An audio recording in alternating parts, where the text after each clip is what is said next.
In today's video, I'm going to show you how to remove background noise in CapCut PC from a video. So first, I input a video from my computer, then drag and drop on the timeline.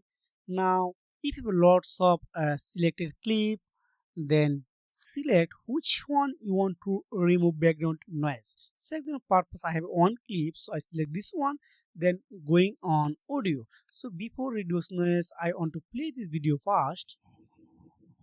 The thousand of people who can't. So it's a little bit noise have on this video. Now scroll down, then you can see a reduce noise option here. Wow, it's already finished. Now if I playing again, the thousand of people who it's extremely good quality right now, and any background noise I didn't found on here. So this is a method you can do it. Thank you, Second.